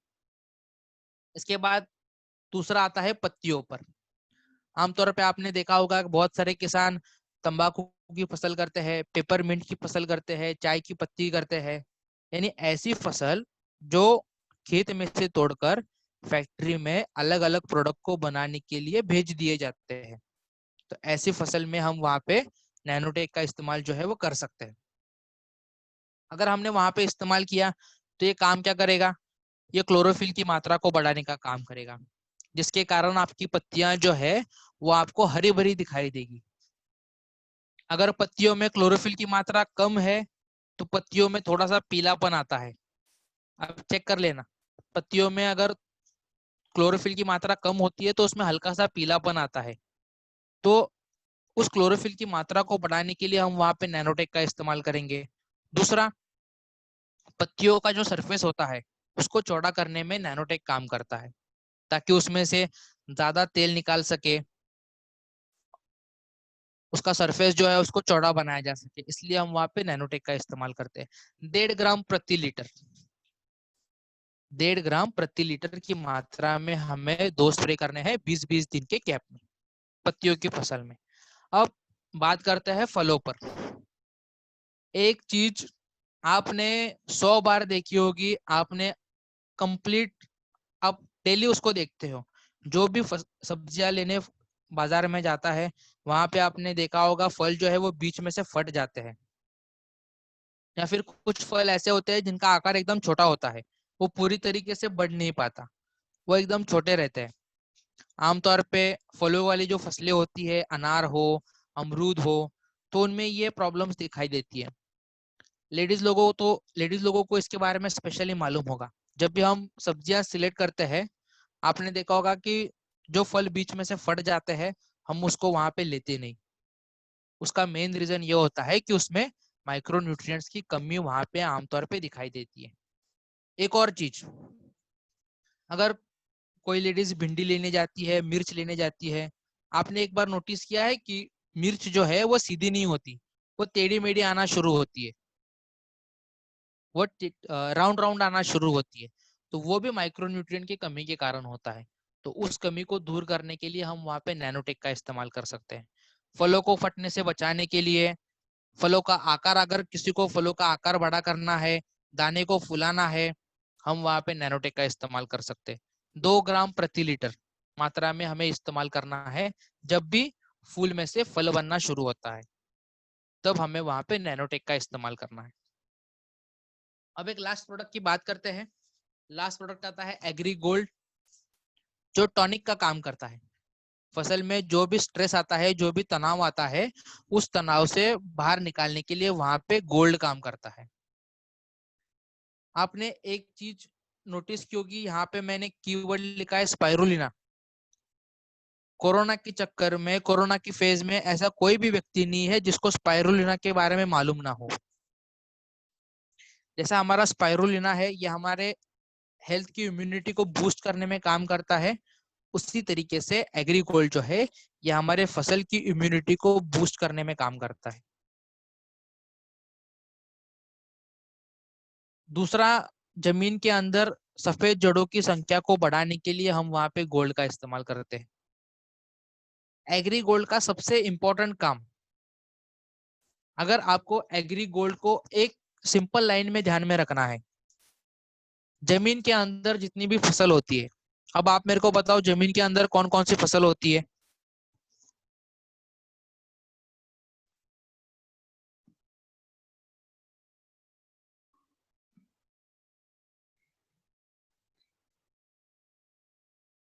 अभी आने वाला सीजन उसका ही है।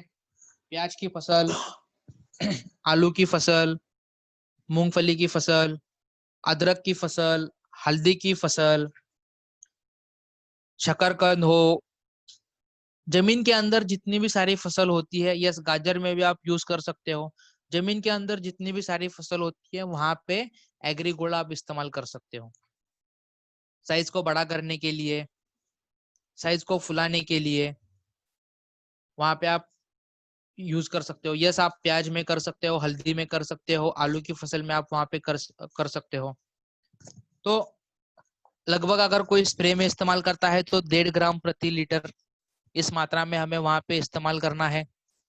और अगर कोई पानी के साथ, या फिर आप इसको खाद में भी मिक्स करके यूज कर सकते हो। पानी के साथ अगर कोई खेत में लगाता है या फिर कोई खाद इस्तेमाल करता है, तो 100 से 200 ग्राम प्रति एकड़, इस मात्रा में आपको वहां पे इस्तेमाल करना है। एग्रीकोल्ड को अगर आपको सबसे इफेक्टिव टाइम पे यूज करना है, तो जब भी नीचे प्याज बनना शुरू है, आलू बनना शुरू है, हल्दी बनना शुरू है, गाजर बनना शुरू है, तब आप वहां पे पानी के साथ गोल्ड का इस्तेमाल करवाओ। जमीन के ऊपर वाली जो फसलें होती है, वहां पे आप स्प्रे के जरिए इसका इस्तेमाल कर सकते हो, लेकिन जमीन के अंदर वाली फसलें होती है, वहां पे सबसे बेस्ट रहेगा कि अगर आप पानी के साथ इसका इस्तेमाल करवाते हो, तो ताकि ये जड़ों में चला जाना चाहिए। क्योंकि आपका जो आलू बनता है, गाजर बनता है, प्याज बनता है, वो जमीन के नीचे होता है। तो जितना ज्यादा आप इसको पानी के जरिए ज्यादा दोगे उतना आपका जो प्याज है उसका साइज अच्छा रहेगा। या साथ में आप 82 को भी मिला सकते हो, उसका साइज अच्छा रहेगा, उसका शेप वहां पे आपको अच्छा दिखाई देगा। तो इस तरीके से ये 7 प्रोडक्ट आते हैं जो मैंने आपको बताया कि अलग अलग फसल में इसको हम किस तरीके से यूज कर सकते हैं। ये मैंने आपको डोज भी बताई। अगर आपको प्रोडक्ट समझ में आ गया तो आप आलू की फसल हो, प्याज की फसल हो, लहसुन हो, गाजर हो, शकरकंद हो, इन सारे फसल में आप प्रोडक्ट का इस्तेमाल जो है वो वहां पे कर सकते हो। तो अगर आपका कोई क्वेश्चन अभी बाकी है किसी प्रोडक्ट को रिगार्डिंग, या फिर किसी को कुछ समझ में नहीं आया हो, तो आप चैट बॉक्स में टाइप करके भेजिए।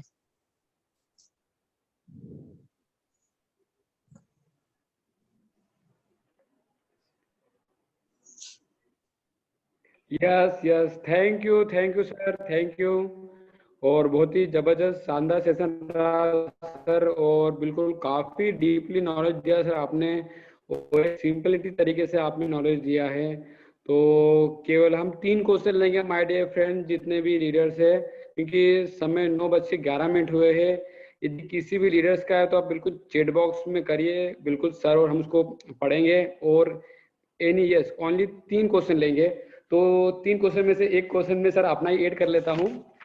यस सर, जो वेस्टेज रिपोर्ट है, क्या हम इसको पेस्टिसाइड प्रोडक्ट के साथ ऐड करके दे सकते हैं?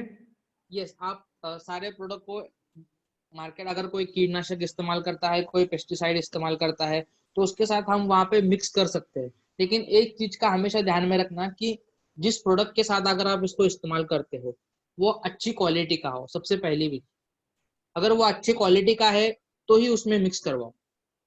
अगर वो खराब क्वालिटी का है तो उसमें मिक्स मत करवाओ वहां पे। अगर अच्छी क्वालिटी का प्रोडक्ट है तो ही उसमें मिक्स करवाओ वहां पे। ओके ओके सर, एक जैसे कि अभी सर हम जिस फील्ड से है और हमें पेस्टिसाइड प्रोडक्ट का नॉलेज नहीं है, तो उस कंडीशन में एक व्यक्ति को एक वेस्टिजन को क्या चीज़ जरूर ध्यान रखनी पड़ेगी कि ये पेस्टिसाइड जरूर आप ऐड कर सकते हो वेस्टिज प्रोडक्ट के साथ में। तो सर उसका कुछ एक मोटा सा या कोई एक सिंबॉलिक या कोई एक कंटेंट आप हमको बता सकते हैं कि, या एक ब्रांड आप बता सकते हो कि वो आप इसको ऐड कर सकते हो? क्योंकि मार्केट में यदि हम एक प्रोडक्ट के बारे में या एक कीटनाशक के साथ हमको यदि ह्यूमिक ऐड करना है, तो उस कंडीशन में ढेरों प्रोडक्ट्स है जो इल्ली मार या कीटनाशक के लिए है। यस, लेकिन जो अच्छी वाली कंपनी आती है जो लीडिंग एग्रीकल्चर में जो इतने साल से काम करती है, जो अच्छी कंपनी का क्वालिटी का जो प्रोडक्ट बनाती है, उसके साथ आप वहां पे मिक्स करो। लेकिन उसमें होता क्या है, देखो कि अगर आप एक पर्टिकुलर इंसेक्ट की बात करें तो उसमें एक इंसेक्ट के ऊपर आपको आजकल मार्केट में 50 नहीं हजारों दवाइयां आपको वहां पे मिल जाएगी। अगर आप इल्लियों की बात करें तो इल्लियों की फसल में भी आपको अलग अलग टाइम पे अलग अलग दवाइयां का वहां पे इस्तेमाल करवाना होता है। तो ये बहुत ज्यादा जरूरी है कि आप अच्छी क्वालिटी के प्रोडक्ट के साथ ही आप उसमें यूज करवाओ। Okay, thank you sir. इसमें एक क्वेश्चन बार रिपीट हो रहा है कि यदि वजन बढ़ाना है तो उसके लिए क्या अपन सजेस्ट कर सकते हैं? अगर जैसे देखो, फल का वजन बढ़ाना। अगर फलों का आकार आपको बड़ा करना है तो नैनोटेक 15 लीटर पानी में 30 ग्राम, एग्री गोल्ड 20 ग्राम और एग्री 82 10 ml, ये 15 लीटर पानी में मिक्स करके आपको वहां पे इसका स्प्रे करना होता है। तो फलों का आकार भी आपको अच्छे तरीके से दिखाई देगा, उसका वजन भी आपको वहां पे अच्छे तरीके से वहां पे दिखाई देगा।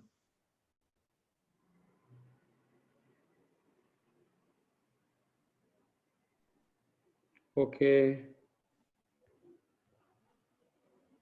यस, काफी चेट बॉक्स में 2-3 क्वेश्चन आए सर। एक मक्खी के लिए आया है कि सर जब शाम की फसल में जब फूल आते हैं तब मक्खी बहुत लगते हैं, तो कौन सा प्रोडक्ट यूज करें? तो इसमें सजेशन ये रहेगा कि सर बाहर का प्रोडक्ट यूज करना पड़ेगा, अपना एग्रीकल्चर प्रोडक्ट यूज नहीं कर सकते, राइट सर? यस यस, अगर आप फसल में कीड़े वगैरह है तो उसके लिए आपको कीटनाशक का इस्तेमाल करना पड़ेगा। लेकिन उसके साथ आप वहां पे 82 को जरूर मिला सकते हो ताकि वो दवाइयां को पत्तों पर सही तरीके से फैलाए, दवाइयों को एक्टिवेट करे, पत्तों के अंदर तक वहां पे पहुंचे। यस सर, सर एक लास्ट क्वेश्चन है ये मेरा, मैं फील्ड में काफ़ी में रहता हूँ, तो सर एक क्वेश्चन बहुत ज़्यादा आता है और आप भी सर इसके आपके नज़र में आया होगा सर। क्या होता है सर, अभी लॉकडाउन के कारण क्या हुआ कि जो किसान भाइयों को जो यूरिया लगता है, हाँ यूरिया या सुपर एट, तो सर वो भी उनकी मात्रा उन लोगों को मिल नहीं पा रही, किसान भाइयों को उसकी मतलब कि वो इतनी कैपेसिटी उनको मिल नहीं पा रहा है, क्योंकि किसानों को तो उस समय पर डालना रहता है इस कंडीशन में। तो काफी किसानों ने हमें बोला या बोलते कि आपका जो गेनुअल्स है, एग्री में गेनुअल्स है, क्या हम इसे डाल सकते हैं उनके प्लेस में, या डाल सकते तो हमें इसके साथ और कौन से प्रोडक्ट ऐड करने पड़ेंगे, क्या ये रिजल्ट देंगे? क्योंकि अभी मार्केट में सर यूरिया है, सुपर है, उसकी मात्रा बहुत कम मात्रा में किसानों को मिल पा रहा है, अवेलेबल नहीं हो पा रहा है, बहुत सारी तकलीफें उस चीज में किसानों को मिल रही है। तो सर इसमें बिल्कुल आप सजेस्ट कीजिए कि सर क्या हम अपना गेनुअल्स जो हुमिक गेनुअल्स है, क्या इसको किसी और प्रोडक्ट के साथ ऐड करके क्या हम उसको एक परफेक्ट रिजल्ट दे सकते हैं? देखो, इसमें होता क्या है कि यूरिया में आपका होता है नाइट्रोजन, और वो आपको कहाँ से, वो आपको मिलेगा आपको एनवायरनमेंट से ही मिलता है आमतौर पे। और होता क्या है राइट। कि अगर आपके मिट्टी में मान लो वो नाइट्रोजन मौजूद है, तो अगर आप वहां पे ह्यूमिक ग्रैन्युल्स का इस्तेमाल करते हो या फिर ह्यूमिक लिक्विड का वहां पे इस्तेमाल करते हो स्प्रे में, तो ये अपटेक करने का काम करता है। अगर आपके मिट्टी ओके। मौजूद है तो ये ऊपर तक पहुंचाने का काम वहां पे करेगा। या हमें तब मालूम पड़ेगा जब हम मिट्टी की जांच करवाएंगे। अगर आपने मिट्टी की एक बार जांच करवाई तो उसमें कौन सी चीज की कमी है, यानी नाइट्रोजन की कमी है, फास्फोरस की कमी है, पोटेशियम की कमी है, ये आमतौर पे जब हम मिट्टी की जांच करवाते हैं तब हमें ज्यादा अच्छे तरीके से मालूम होता है कि किस चीज की वहां पे कमी दिखाई दे रही है। यस, यानी सर कहना है मतलब ये है कि यदि हम अपना ह्यूमिक ग्रेन्युल्स यदि आप उसके रिप्लेस में दे रहे हो, तो हाँ, हमें सबसे पहले ये करना है किसान से उस उस मिट्टी का जो सॉइल टेस्ट होता है वो रिपोर्ट जरूर हमको लेनी है, उसमें ये हमको तभी चीज क्लियर होगी, राइट सर? यस, अगर आपकी मिट्टी में मान लो कि नाइट्रोजन पर्याप्त मात्रा में होता है, तो अगर आप ह्यूमिक ग्रैन्युल इस्तेमाल करते हो तो ये ऊपर अपटेक करने का काम वहां पे करता है। एक चीज हमेशा ध्यान में रखो, ओके। एग्रीकल्चर में जब हम काम करते हैं, आजकल बहुत सारे किसान ऐसे ही 50 किलो 100 किलो डीएपी हो यूरिया हो अपने खेत में डाल देते हैं। तो इसमें सबसे बेस्ट रहता है कि आप एक बार मिट्टी की जांच करवाओ। मिट्टी की जांच करवाने के बाद जिस चीज की कमी है वही अपने फसल को दो। यानी अगर उसमें नाइट्रोजन कम मात्रा में है, फास्फोरस कम मात्रा में है, अगर फास्फोरस कम मात्रा में है तो फास्फोरस डालो, अगर पोटेशियम कम मात्रा में है तो पोटेशियम का यूज करो। लेकिन सबसे अच्छा ये होता है कि आप मिट्टी की जांच करवाने के बाद उसमें जिस चीज की कमी आपको दिखाई देती है उस चीज आप उसमें इस्तेमाल करो। सर एक क्वेश्चन बड़ा सिंपल है किसानों का और सीधा सटीक क्वेश्चन रहता है कि आपके प्रोडक्ट कितने दिन में रिजल्ट देते हैं, सिंपल सी बात, तो सर क्या suggest कर सकते हैं? देखो, इसमें होता क्या है कि देखो, जो रिजल्ट आने का जो होता है टाइम, वो डिपेंड्स करता है आपके क्लाइमेटिक कंडीशन पे। आपका वातावरण कितना अच्छा है, नंबर 2 आपकी मिट्टी कितनी अच्छी है, और नंबर 3 सबसे इम्पोर्टेंट है कि जिस पानी के साथ आप यूज करते हो। तो ऐसा नहीं कि हम कहीं से भी पानी उठाकर हमने उस पे ह्यूमिक मिक्स करके स्प्रे कर दिया और हम ये सोच रहे कि वहां से हमें रिजल्ट आएगा, तो वो गलत है। ये तीन एग्रीकल्चर में ये सारी चीजें मैटर करती है। अगर लेकिन आप एक यहाँ पे अंदाजा लगा सकते हो कि 10 दिन के अंदर आपको वहां पे रिजल्ट दिखाई देना शुरू होता है। Okay, yes sir, thank you sir. Sir एक क्वेश्चन है वो बढ़िया, गणेश अलमरे जी है, ये नागपुर से है और ये हमारी टीम से है। तो लास्ट टाइम क्या हुआ था, नागपुर में मिर्ची की खेती लास्ट ईयर में एक प्रकार से उखाड़ने वाले थे किसान लोग, काफी उनने एग्रीकल्चर के लोगों से सलाह ली, चीज करी, लेकिन ऐसी कंडीशन आ गई थी कि जो मिर्ची है उसकी जो पत्तियां वो सुकुड़ रही थी, और जिस कारण की वो एक बार डेथ पोजीशन पे आ गई थी, यानी वेंटिलेटर पे आ गई थी, मिर्चियां खत्म होने वाली थी। उस कंडीशन में गणेश जी ने अपने खेत में ट्राई करा और उससे ग्रोथ इंप्रूवमेंट हुए, पत्ती फैलने लगी और काफी जबरदस्त रिजल्ट आया। इस बार उनका इससे काफी हाईएस्ट बिजनेस गया इस तरीके से। तो इनका एक क्वेश्चन है कि मिर्ची के पेड़ के लिए ग्रोथ बढ़ाने के लिए ये क्या करना चाहिए, यानी कि ग्रोथ जल्दी बढ़े, क्योंकि क्या होता है कि मिट्टी के जो रेट है वो कम ज्यादा होते रहते हैं, उस कंडीशन में हम क्या क्या किसानों को देते रहे? देखो, अगर जहाँ पे भी आपको एक चीज का ध्यान में रखना है, जहाँ पे भी ग्रोथ का सवाल आता है, यानी फसल की ग्रोथ को वहां पे चाहिए होती है, वहां पे आप 15 लीटर पानी में 30 ml ह्यूमिक 20 ग्राम गोल्ड और 10 ml एग्री82। इसको मिक्स करके आप वहां पे एक बार स्प्रे करवाओ और एक बार इसको जड़ों में दो, तो फसल की ग्रोथ आपको वहां पे ठीक तरीके से दिखाई देगी। ओके, तो सर ये जो गोल्ड जो सिंचाई के माध्यम से पानी में चलवाना है, तो उसका रेशो कैसा रहेगा? क्योंकि मात्र 100 ग्राम में आता है। ये 100 ग्राम 1 एकड़ के लिए। Okay okay. ओके, यानी उसको अपन एक टब में लेके उसमें 100 ग्राम डाल के अपन उसको 1 एकड़ में फैलना चाहिए, इस हिसाब से हम उसको ड्रिप के माध्यम से डालेंगे, है ना? ये ड्रिप करके डालेंगे, राइट सर? Yes yes. ये लास्ट क्वेश्चन सर, ये आरती मौर्य मौर्य जी का है। ये बोल रहे हैं, हेलो हेलो सर, अभी लहसुन की बुआई स्टार्ट करनी है, तो खेती में क्या मिक्स करके बुआई की जाए? Please tell me. कौन सी फसल में? लहसुन की, लहसुन। शुरुआत में देखो, जैसे मैंने पहले बताया था कि जब आपकी उसके लिए मिट्टी जो है वो भुरभुरी होनी चाहिए, सॉफ्ट होनी चाहिए, ताकि उसमें जड़ों का विकास अच्छे तरीके से दिखाई दे। तो शुरुआत में आप वहाँ पे humic Granules 5 kilo 80 to 160 ml, इन दोनों प्रोडक्ट को एक साथ मिक्स करके आप वहाँ पे डालो खेत में, तो आपकी मिट्टी जो है वो सॉफ्ट बनी रहेगी, उसमें पानी ज्यादा अच्छे तरीके से अंदर जा सकेगा, हवा अंदर बाहर वहाँ पे अच्छे तरीके से वहाँ पे कर सकते हैं। इसके बाद आता है बीज उपचार, यानी जो भी हम लहसुन की जो बीज आते हैं उसको हम लगाते हैं, तो उसमें एक फॉर एग्जांपल 1 लीटर पानी लीजिए, उसमें 5 ml ह्यूमिक, 10 ग्राम प्रोटेक्ट, इसका एक घोल बना लिए। आप बुआई करने से पहले जो लहसुन के बीज आते हैं उसको उसमें डिप करके रखो 10 से 15 मिनट के लिए, उसको वहां से बाहर निकालो, छाया में उसको एक सुखाओ 10-15 मिनट के लिए, और फिर उसकी बुआई जो है वो वहां पे कर देंगे।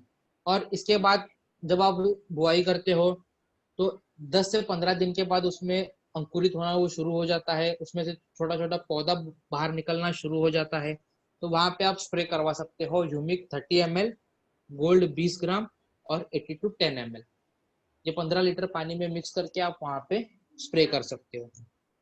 और जब नीचे लहसुन बनना शुरू होती है तब नैनोटेक 30 ग्राम, गोल्ड 20 ग्राम और 80 to 10 ml, ये 15 लीटर पानी में मिक्स करके जड़ों में इसका इस्तेमाल करो, ताकि वो जड़ों में चला जाना चाहिए।